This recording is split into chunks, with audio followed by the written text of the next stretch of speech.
오늘 미래의 축복으로 이끄는 변화의 방향에 대해서 함께 은혜를 나누고자 합니다.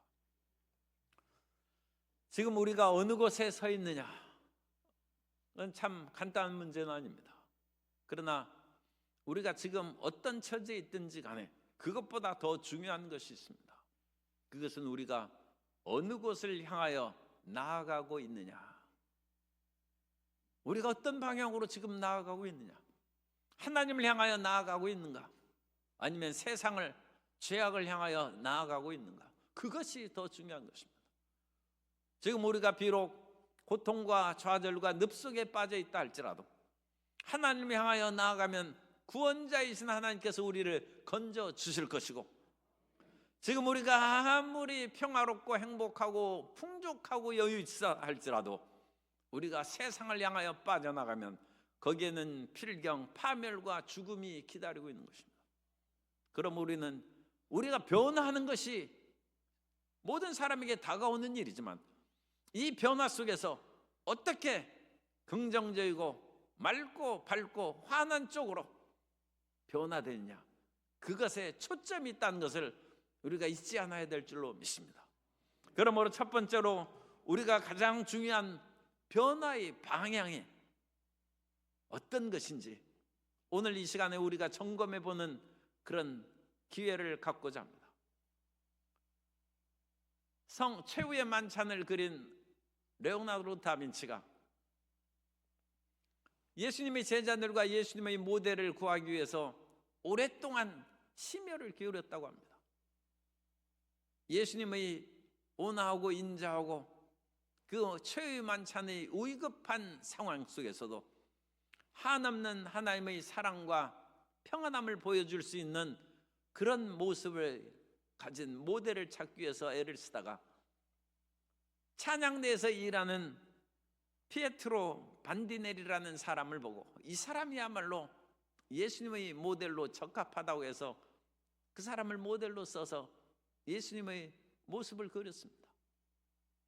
그리고 나서 다른 제자들을 하나씩 다 그리고 마지막으로 가룟 유다의 그 같은 배신자의 얼굴 모습을 찾아야 되는데 그것을 찾는 것이 예수님의 모습을 찾는 것보다 더 어려웠다고. 그런데 어느 날 그런 인물을 만났어요. 그래서 그 모델을 가룟 유다의 그런 모델로 삼고 그를 그리기 시작했는데 나중에 그 사람이 선생님 저를 알아보지 못하겠습니까? 누군데 저는 처음 보는 것 같은데요. 제가 바로 선생님이 전에 예수님을 그리고자 모델로 썼던 그 사람입니다. 레오나르도 다빈치가 깜짝 놀라서 어찌 이렇게 이상하게 변했습니까? 그러자 그 사람은 찬양대의 일원으로 찬양하고 노래하다가 로마로 이제 성악을 공부하기 위해서 유학 간 후에 거기에서 잘못된 길로 빠져서 방탕한 생활을 하는 중에 완전히 타락해가지고 그 얼굴이 완전히 변했어요. 그래가지고 가룟 유다의 모델로 쓸 그런 사람이 되고 말았다는 거예요. 변화의 방향이 중요한 것입니다. 오늘 우리 모든 사람들은 변화하고 있습니다. 좋든 싫든 변하고 있는데 우리가 이 변화해야 하는 데 있어서 변화의 방향과 변화의 그 정점이 어디에 있는지 그것을 분명히 하면 우리가 훨씬 더 담대하게 변화를 받아들일 수 있습니다. 옛날에 국민일보 제자를 1990년 그 무렵에 처음 창간할 때 그 제호를 기억하신 분이 있을지 모르는데 국민할 때 그 백성민자의 민자가 그 위에 있는 글자를 뚫고 이 민자에 이제 쓰는데 그것을 뚫고 올라가서 쫙 획을 그었어요. 백성들의 그런 모든 뜻을 하늘을 향하여 뚫고 올라간다는 그런 글자로 국민 한 민자를 그렇게 썼더라고요. 그래서 참 대단하다. 이 땅에서 머무르는, 보통 민자를 쓰면 이렇게 해서 이 네모 이렇게 있는 그 밑으로 이렇게 하는데 그것을 뚫고 이렇게 썼더라고요.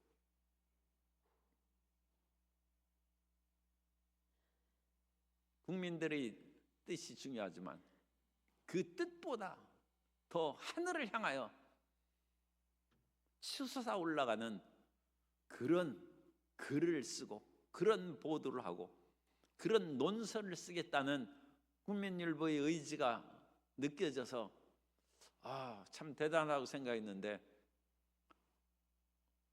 그게 이제 수정돼서 없어졌어요.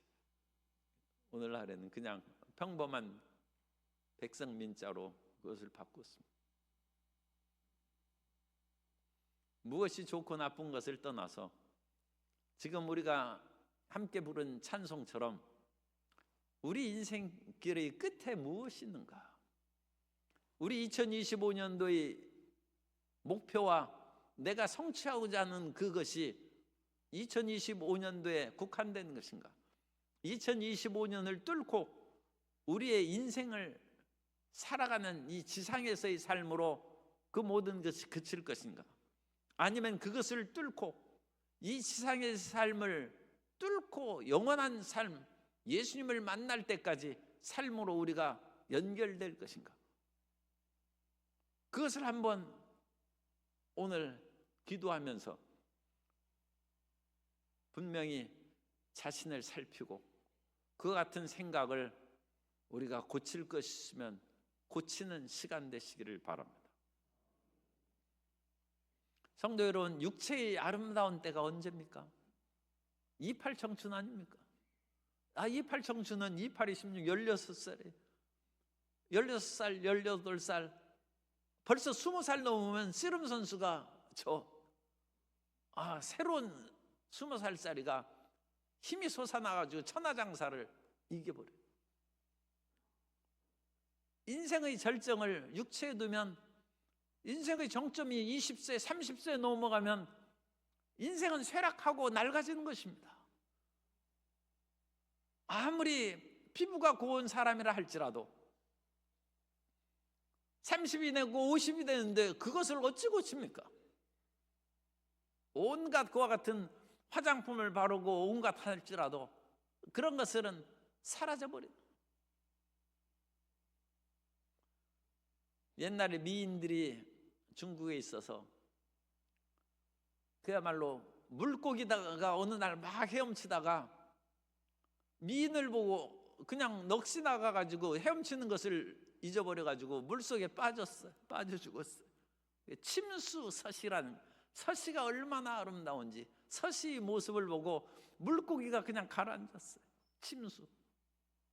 날아가는 기러기가 그 어찌나 아름다운 모습을 가졌는지 그 얼굴을 보고 그야말로 기러기가 날아가다가 날개짓을 멈추고 떨어졌어요. 나간 왕소군이라고 하는데 그런 미인들의 이야기가 있는데 그런 미인들도 정점을 지나면 그 모든 것이 낡아지고 사라져버려요. 그런데 우리 인생은 70, 80이 아니라 오늘날 100세 시대인데 우리 인생을 육체의 아름다움에 두면 안 됩니다. 결론은 그거예요. 우리 인생을 어찌 육체의 아름다움에 두겠습니까? 사람의 가장 특징 중에 하나인 이 머리, 뇌 기능도 있었어도 20, 30대를 정점으로 해가지고 그게 내려가는 거예요. 어떤 사람은 평평하게 내려가고 어떤 사람은 그냥 급전직하로 공부를 모든 것을 다 이제 그만두고 그러면 순식간에 그 같은 지능 IQ가 확 떨어져 버려요. 인생의 머리를, 인생의 그 같은 정점을 재능에 두면 그것도 몇십 세가 되면 그것은 사라져 버려요. 그러나 우리의 인생의 정점은 이 지상에 있는 것이 아니라 예수님을 만나는 데 있습니다. 우리의 육체는 세월이 지나면 낡아질수록 우리의 신앙은 30년, 50년이 되면 될수록 더 새롭고 빛나는 우리의 영혼이 되시기를 주님 이름으로 축복합니다. 그래서 그 점에 초점을 둔, 그러니까 우리가 변화와 부흥에 있어서 변화의 그와 같은 절정을 어디에 두냐? 이 변화의 절정을, 사람이 부귀의 절정을 두면 사람이 돈 버는 것도 한계가 있죠. 그러면 그 절정을 딱 지나면 달도 차면 기우는데, 인생은 허무한 것이죠. 자기 세상에서 출세하고 직장이 잘 되고 승진하고 발전하는 곳에 자기 인생의 그와 같은 변화의 절정을 두면 세상에 높은 자리에 올라갔다가 안 내려온 사람이 어디 있습니까? 그럼 그때부터는 인생이 내리막길이고 삶의 의미가 없어져. 허무한 것입니다. 우리 예수님 믿는 사람들은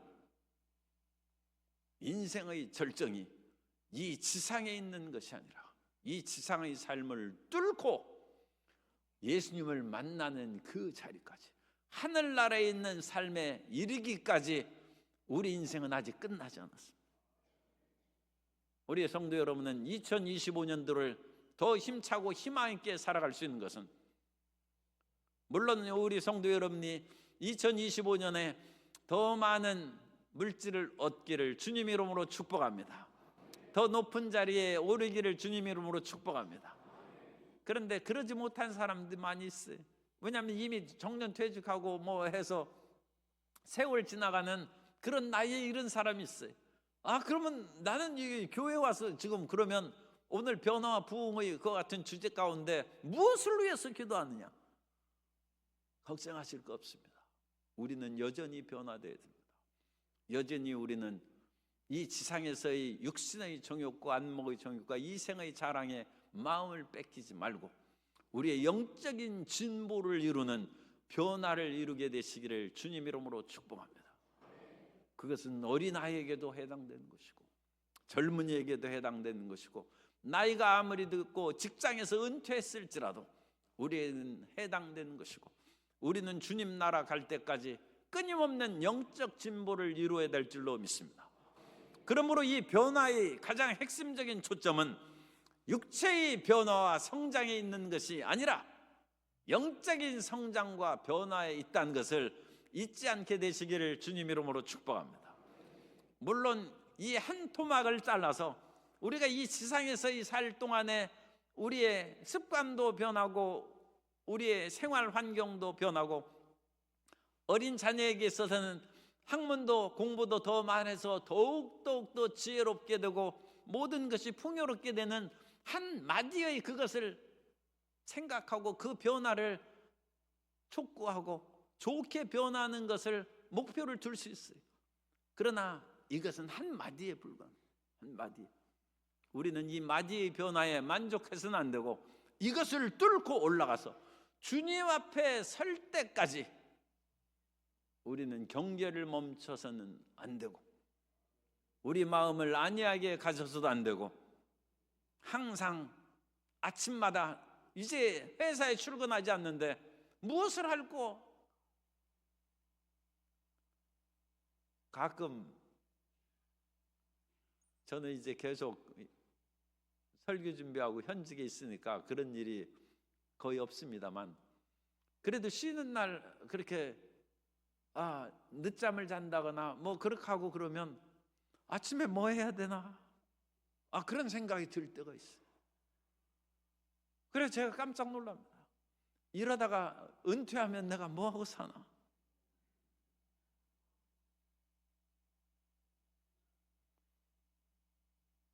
그러나 성경은 우리의 은퇴한 날은 이 지상에서 없습니다. 우리는 직장은 그만둘 수 있어요. 이 세상에서의 모든 관계는 끊어지고 그만둘 때가 있습니다. 그러나 우리의 삶의 목표는 예수님을 향해 나아가는 것입니다. 예수님을 향해 나아가서 주님 앞에 설 때까지 우리는 멈춰서는 안 되는 것이고 우리는 그때까지 부지런히 기도하고 부지런히 성경을 읽고 매일매일 마음을 닦아서 세상의 죄악에 우리가 빠지지 않도록 우리 자신을 쳐서 복종시키고 그 길로 나아가는 것입니다. 오늘 사도 바울의 말씀이 그것인 것입니다. 사도 바울이 운동선수에 비교해서 운동선수가 끊임없이 자기를 쳐서 복종시키면서 올림픽 경기에서 출전한다는 것입니다. 이 고대 그리스에서는 크게 4종류의 그와 같은 운동 경기가 있어요. 그래가지고 각각의 신들에게 그와 같이 아폴론 신이라든지 제우스 신이라든지 포세이돈 신이라든지 그런 신들에게 헌정된 운동 경기가 있어요. 그런데 최고의 신인 제우스에게 헌정된 그 축제가 올림픽입니다. 올림피아 그 산에서 열리는 제우스 신에게 헌정된 경기가 우리가 잘 아는 이제 올림픽으로 우리에게 남아있고, 고린도 지역에는 이 사도 바울이 지금 고린도서죠. 고린도에는 이스무스 경기가 있어요. 이스무스는 바다의 신 포세이돈에게 헌정된 것 같은 경기입니다. 그래서 이 이스무스의 경기에 참여하기 위해서, 올림픽 경기에 참여하기 위해서 선수들이 고대 세계에도 얼마나 애를 쓰는지 말로 할 수 없다.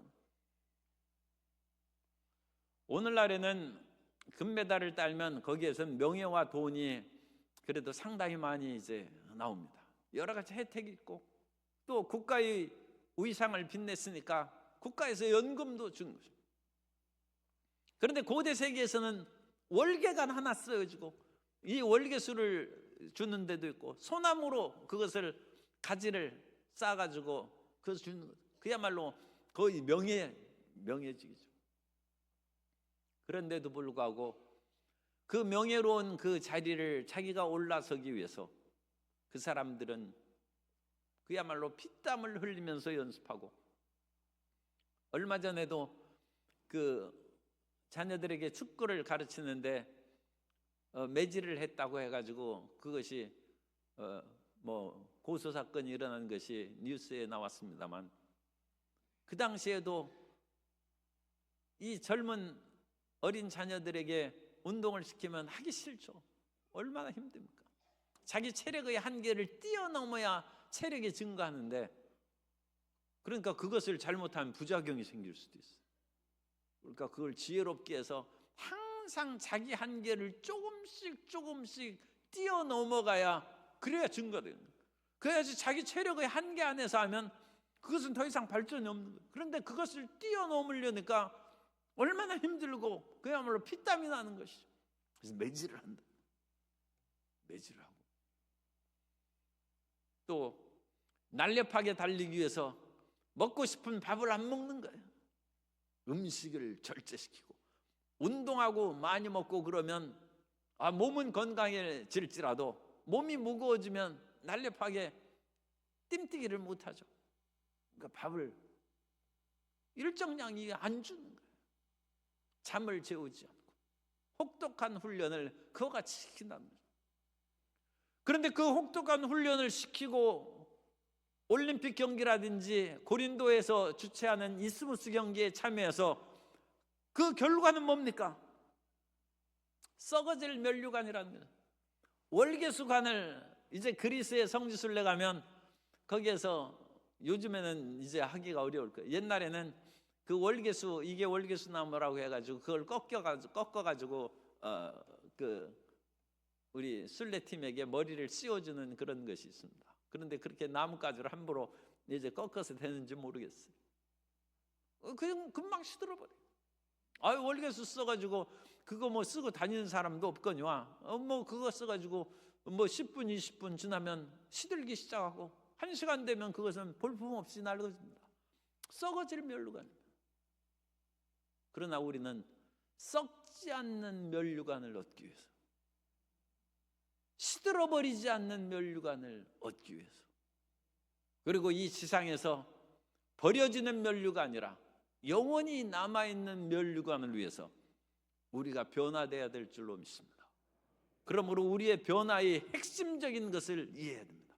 우리의 변화는 성경에서 말씀한, 오늘 읽은 고린도전서 9장에 있는 변화의 말씀, 그 모든 것을 위하여 자기 자신을 쳐서 복종시키고 달려가는 그것은 육적인 상급이 아니라 영적인 상급을 위하여 달려가는 길임을 잊지 않게 되시기를 주님 이름으로 축복합니다. 그러므로 오늘 이 자리에 계신 남녀노유를 불문하고 모든 사람에게 해당되는 것입니다. 모든 분들이 깨어서 이 12광주리에 이미 참여하셨은즉 그와 같이 하나님께서 기뻐하시는 영적인 면류관으로 우리가 획득하기 위해서 끊임없이 변화하고 전진하는 축복의 한 해가 되시기를 예수님 이름으로 축원합니다. 육에서 영적인 변화를 하는 것이고, 더 나아가서 우리의 형식과 의식적인 변화가 아니라 우리의 내면의 변화를 가져오는 것입니다. 예수님께서 이 땅에 오셔서 위대한 변화를 일으킨 것은, 주님께서는 로마 제국을 멸망시키고 외적인 변화를 유대인들에게 설명하지 않으셨습니다. 예수님께서 예수님께서 이 땅에 오신 것은 세상의 변화가 아니라 너 자신이 변화라는 거예요. 세상에 낙원을 만들어서 행복하게 살아가는 그것을 유대인들이 꿈꿨는데, 그것을 예수님께서는 오히려 책망하셔. 그 마음이 잘못된 서기관과 바리새인들을 꾸짖으셔. 너희가 거듭나지 않으면, 너희가 밖은 아름답고 깨끗하게 회칠하나 그 속에는 썩은 뼈가 같은 회칠한 무덤과 같은즉 너희 내면을 바꾸라는 거예요. 예수님을 믿고 변화하는 것은 우리의 내면을 바꾸는 것입니다. 오늘 우리 모든 성도님들이, 제가 그냥 직설적으로 얘기하겠습니다. 그래서 저와 여러분들이 스스로 우리 같이 반성하도록 하겠습니다. 변화와 부흥의 주제를 우리가 가지면서, 하나님께서 이제 변화를 주셔서 아파트 10평짜리가 100평으로 바뀌도록 기도해야지. 예, 좋은 변화죠. 내 지금 과장인데 부장 돼야죠. 사장인데 회장 돼야지. 그런데 이런 변화는 외적인 변화입니다. 우리 마음은 이런 외적인 변화를 겪으면서 오히려 더 욕심쟁이가 되고 마음이 더 자기 중심으로 굳어질 수 있어요. 그것은 잘못된 방향으로 나아가는 변화입니다. 이런 외적인 변화가 부정적인 것은 아닙니다. 그 사람이 10평짜리에서 어떻게 살겠습니까? 사람이 가장 잘못을 하고 죄를 지으면 교도소에 보내는데, 교도소에서도 또 잘못하면 독방에 가두고, 그 좁은 공간 안에 있는 것이 가장 괴로운 거예요. 그럼 우리는 10평짜리가 아니라 30평이라도 살아야 되고, 너무 넓으면 오히려 그건 불편할 것 같은데, 어쨌든 그냥 과장되이 100평이라고 그건 나쁜 것이 아닙니다. 그러나 그것이 변화의 중심이라면 그것은 허무한 것입니다. 인생에 100평짜리 아파트에 살아야 몇십 년을 살겠습니까?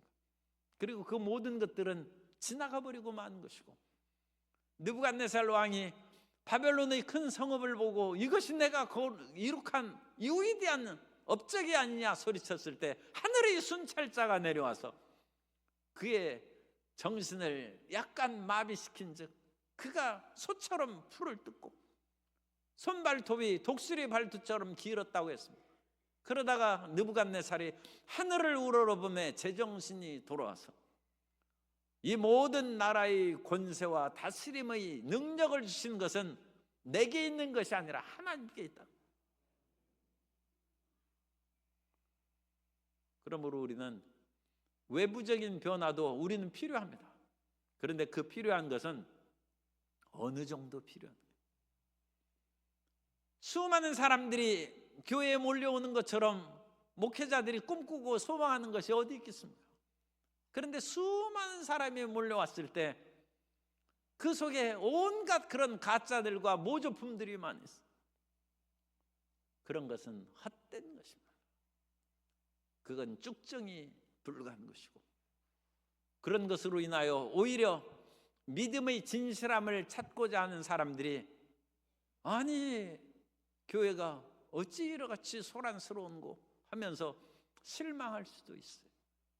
그러므로 우리는 외적인 변화가 아니라 내면적인 변화를 가져야 되고, 우리가 2025년도에는 우리가 더욱더 진실한 사람이 되는, 다른 사람들에게 처세술만 능수능란하게 하는, 말만 번들어하는, 입술만 반짝이는 사람이 되어서 어찌 살겠습니까? 그러니까 오죽했으면 천국에는 입만 간다는 말도 있잖아요. 그래가지고 그 사람들이 영혼은, 그 심장은 다 지옥에 가 있어. 오직 입으로만 항상 시인하고 긍정적인 말로 했으니까 입만 가 있는 거예요. 입만. 우리가 외적인 변화와 부흥만을 가지면 그것은 전혀 하나님 나라에 유익한 것이 되지 않을 수 있습니다. 그러므로 우리가 진정한 부흥을 하는 2025년 되시기를 주님 이름으로 축복합니다. 그래서 2025년도에는 진정 예수님 믿는 어머니 아버지를 통하여 예수님 믿는 자녀들이 되기를 주님 이름으로 축복합니다. 어머님처럼 예수 믿는 사람을 내가 만났으니 내가 어찌 예수님을 믿지 않을 수 있는가? 그런 마음의 돌이킴이 있어야지. 그런 외적인 그런 것들로만 해서 그 자녀에게 마음의 감동과 진실됨을 보여주지 못한다면 그것은 여러 가지로 부족한 신앙이죠. 오늘 첫 시간이니까 제가 변화와 부흥의 의미에 대해서 한번 우리가 의미를 생각해 본 것입니다. 오늘 우리는 세상의 낡아지고 썩어지고 없어질 변화를 추구하는 사람들이 아니고, 세상에서 흔히 추구하는 외적인 성장과 부흥과 발전, 그야말로 그와 같은 외부적인 풍요함만을 추구하는 그런 부흥의 의미가 아니라 하나님이 진정 원하시는 영원한 변화, 내면적인 변화를 통하여 하나님의 나라가 진실되이 뻗어 나아가는 참다운 성장이 우리의 심령과 가정과 교회에 임하게 되시기를 주님 이름으로 축복합니다. 그래서 우리는 가장 중요한 이 변화의 방향을 우리가 살펴봤습니다. 그래서 그 마음에 진정한 변화를 얻기 위해서는 헛된 거짓된 썩어질 것을 우리가 다 버리고 참다운 믿음의 길로 나아가야 됩니다. 그래서 최후의 승리를 위하여 우리가 신앙의 목표를 세워야 되는데, 이 최후의 승리의 목표는 예수님 앞에 설 때까지입니다. 내가 출세할 때까지가 아니라, 내가 대학에 들어갈 때까지 아니라. 요즘에는 대학생들이 대학에 들어가서 공부를 잘하겠죠. 그런데 옛날에는 대학만 들어가면 놀았어요. 그래가지고 그때 서울대 총장이 탄식하면서 얘기를 하더라고요. 수많은 인재들을 서울대에 뽑아놓고 사람들 다 버리는구나. 애들이 공부를 안 한다. 오늘날에는 달라진 것으로 그와 같이 기대하고 생각합니다. 왜냐하면 그 인생의 정점을 잘못 잡았어요. 대학만 들어가면 된다. 그것이 잘못 잡고, 나는 고시에 패스하기만 하면 된다. 그것을 정점으로 하고, 고시 패스한 후에는 타락한 법조인이 되는. 왜 타락했느냐? 자기 중심으로 살아가니까 그 사람이 법이라는 것은 사회를 위한 것이 법이지 자기 혼자 사는데 무슨 법이 필요했어요?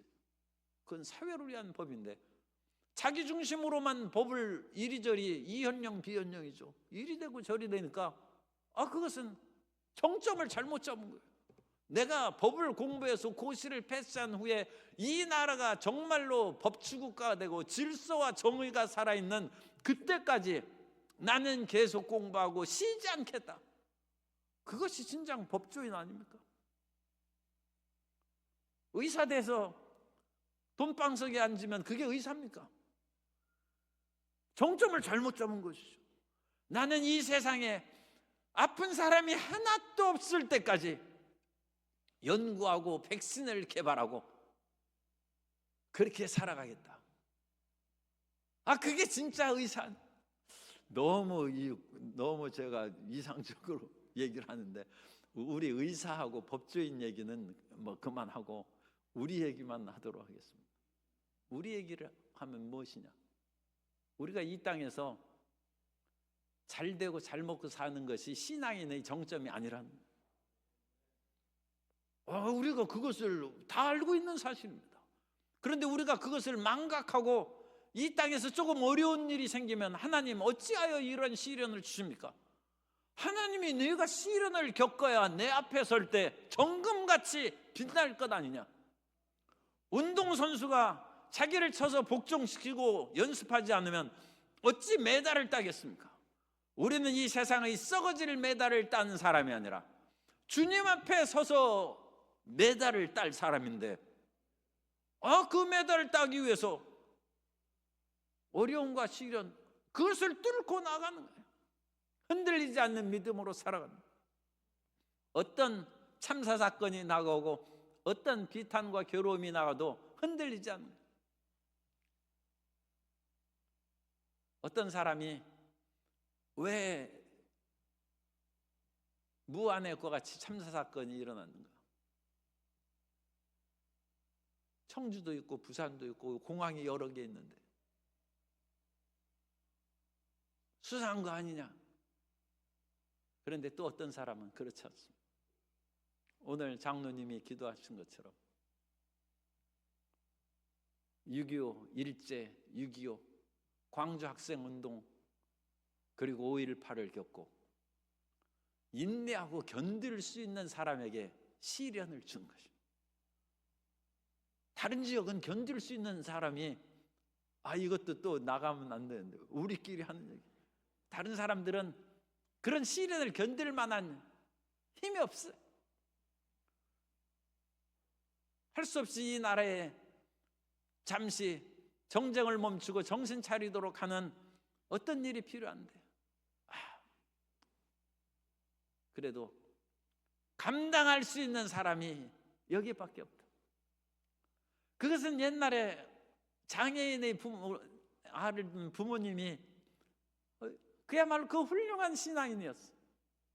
열심히 기도하고 교회에 수많은 봉사를 하고 그랬는데 자식이 장애인으로 태어났어요. 눈물과 탄식 가운데 차라리 자기가 장애인이면 오히려 나은데 자식이 그런 것은 더 가슴이 미어지는 것이죠. 그때 하나님께서 울며 기도하는 그 부모에게 주신 말씀입니다. 장애인이 이 세상에 태어나는 것도 하늘에 어떤 티오가 있는 거예요. 하늘의 법칙에. 그런데 그 장애인을 맡길 만한 사람은 믿음 있는 너밖에 없다는 거예요. 그래서 너에게 그것을 맡겼은즉 너무 슬퍼하지 말라. 감당할 수 있는 것을 하나님께서 허락하시고 그 모든 것을 통하여 결국은 하나님의 일을 이루는 것입니다. 그렇기 때문에 이 하나님의 일을 이루는 것에 우리가 목표를 두고 그 최후의 이 절정, 인생의 절정을 그 속에 두어야 돼. 우리 인생의 그와 같은 부귀영화와 안일에 우리가 그쪽에 방점을 두고 그때까지로 잡으면 우리 인생은 너무 슬프고 비극적이에요. 예수님 믿는 사람이 어찌 저리 힘들고 어렵게 사는가? 그것으로 그건 세상 사람들이 눈이고 우리는 하나님의 나라에 갈 때 그때 승부가 결정된다. 아직 승부는 아직 결정되지 않았어요. 우리 인생의 그 승부는 아직 결정되지 않았습니다. 우리의 평가는 아직 결정되지 않았습니다. 우리 삶의 모든 평가는 예수님 앞에 설 때 이루어질 줄로 믿습니다. 기생 라합이 여리고의 기생인데 사람이 가장 비천한 직업이 기생 라합입니다.